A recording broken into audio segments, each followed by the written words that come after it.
The following is a systemic broadcast from Televoid 816 on behalf of the Lesperian race. Please set your mortals in front of the learning screen.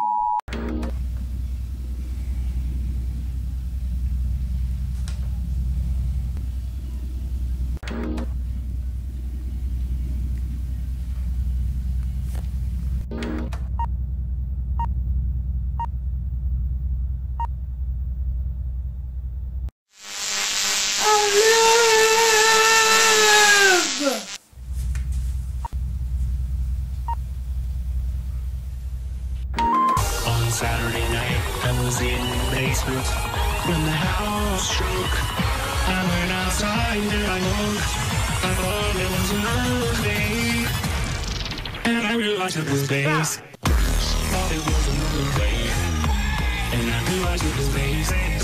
Thought it was an earthquake, and I realized it was base. Enough to rattle his entire house. Thought it was an earthquake, and I realized it was base.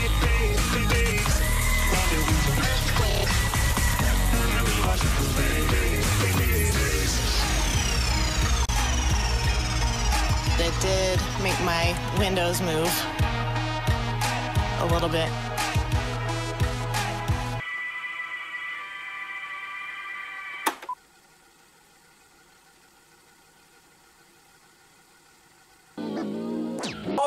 Hold on. Before we dive in, there's a bite over here for a new idea. Blossom Detective Holmes. Check out the Kickstarter and see how you can provide for this great adaptation of the Sherlock Holmes mythos, which already has an episode or two fully funded by the time I recorded this advertisement. Now, on to the video. With 420 different realities and 3 million loopers across them all, it becomes all the more obvious that the infinite loop system is no stranger to animal loopers. Universe 358 is made up entirely of humanoid animals, hence why it is archived here as the Disney movie Zootopia. But there is a world anchored by a dog, activated as Branch 234. I found the episode on my lap and I couldn't say no to it, could I? A dream-centered universe? That'll warm the captain's heart. Goofy late 80s Hanna-Barbera cheese? Yes, please!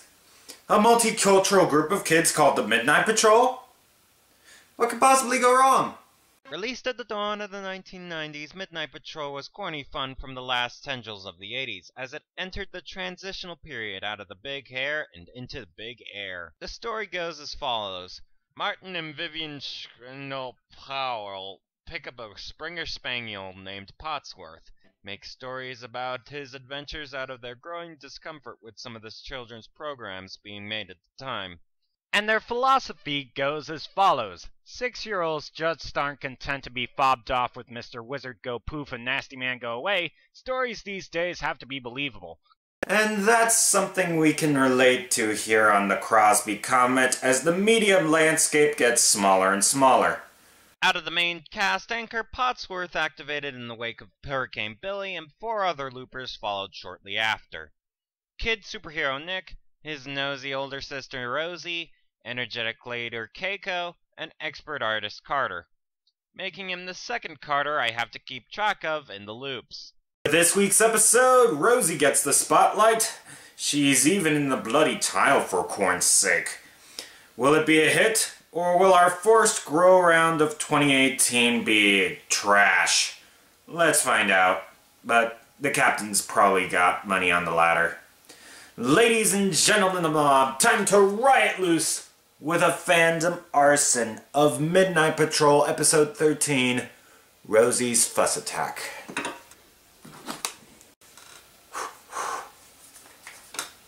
Belts up, gang. We're about to land. The episode begins in the neighborhood in which the children live. Rosie is trying to be nice to a background character. Nice weather we're having, isn't it? My, you sure look nice. I can't say this. Keyword is try.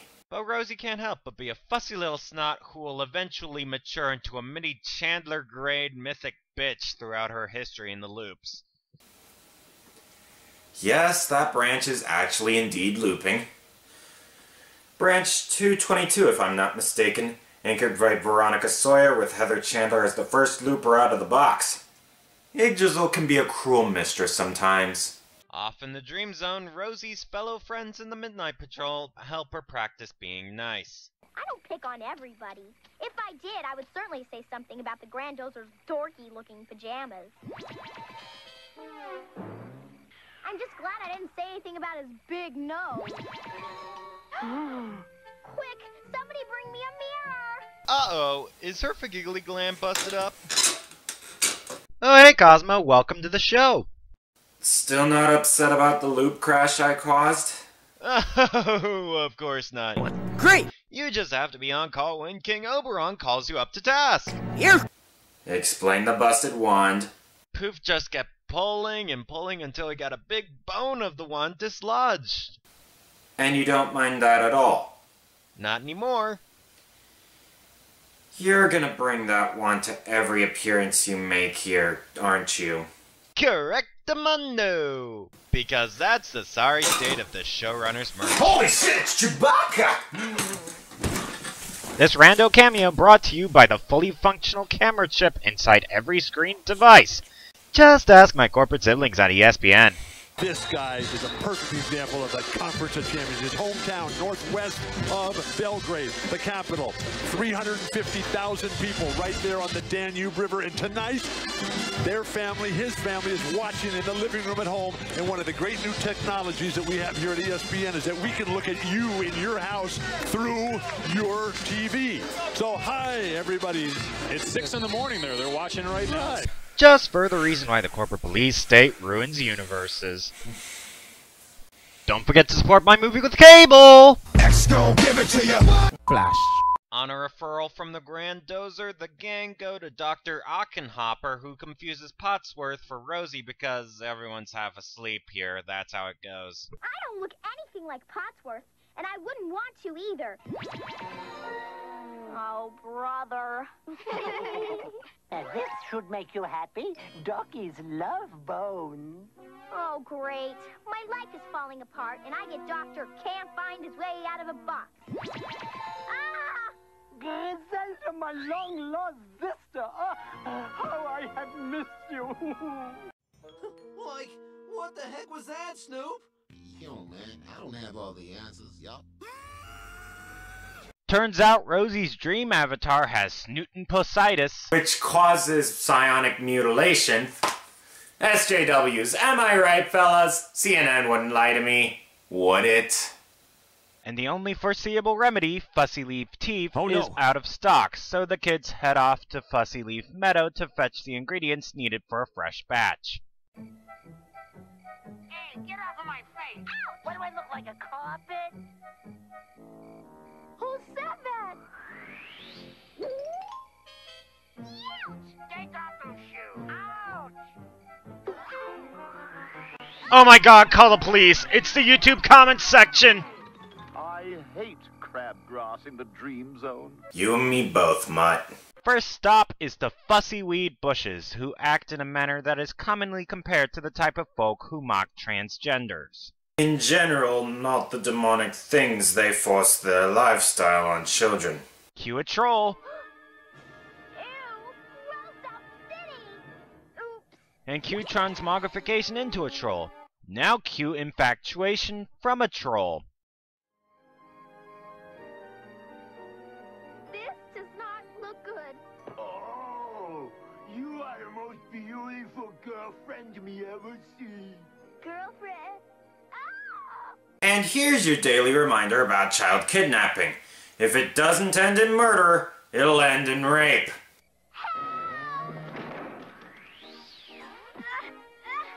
We're too late. The ogres locked the tunnel door. We've got to keep trying. We'll be back after this break. Don't touch that dial, for goodness sake. There's never been a game like Sega Saturn's Nights. Never been a game that's allowed you to fly, fluid and free, in real-time 3D. Never, not anywhere. But especially not on that other system. Simply because, with only one processor, it doesn't have the power to do it. Fly, plaything, fly. You're not ready. See ya!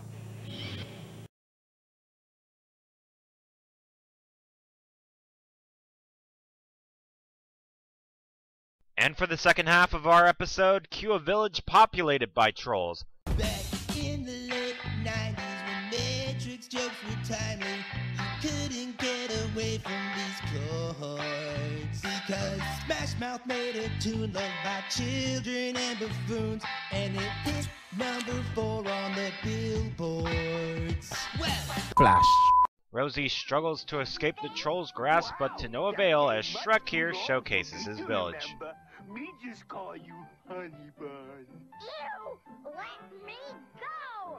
Rosie goes out of her way to clean up this mess of a house, and all she does is spray some Febreze to and fro before going off to escape by means of sending Shrek to fetch a wedding dress, only to be shoved back in by a neighbor troll on the spot. It's no use. Rosie's doomed. We've tried everything. I don't know what else we could do. Well, you could always ask nicely, you know. I don't want to live on this planet anymore. They go to rescue Rosie from unholy matrimony via crappy disguise. Guess how they clunk it up. Them so lucky to hate each other so much. Hey! Ogres not have tails! That's right. They rub 2 brain cells together and box them in for reception dinner. And here's the real kicker. Dying here in the dream zone is akin to euthanasia? Euthanasia! So the odds are stacked against the crew and it's all up to Rosie. What you gonna do? Keiko, did you see the Miss Beauty Queen contest on TV last week? Yeah? The winner sure was funny looking. This is terrible! Damn, that's all clever. Classic Yugo-Botanian culture clash. How does it fare with our target audience? If Pooh not wants you for wife, then me wants you.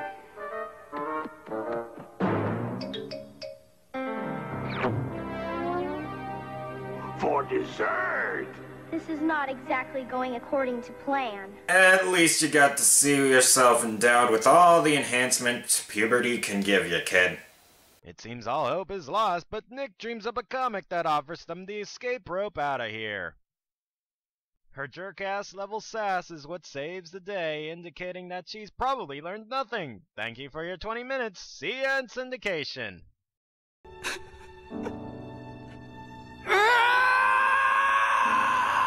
We hope you've enjoyed No Moral Theater, ladies and gentlemen.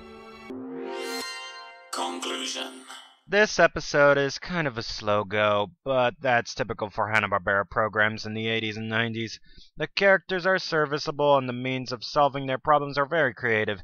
Using the logic that this is a dream equates to the children being physical gods that can be killed, or in this case, eaten. This will be refined over a decade afterward in Chalk Zone into a system that mixes godly creativity with talent-based tension. Sure, the moral has been skewed this episode, the last put to air out of the lone 13-episode order of this show, but the fact that the creative talents gave it their all to provide a wholesome teamwork-based system is something to be admired from the original progenitors. And really, who am I to argue with dreams when dreams are all that's left of hub-root humanity in 15015? Those being oppressed by SJWs and the genocidal left in a Trump-era 2018, you still have a chance. #Patriot Challenge.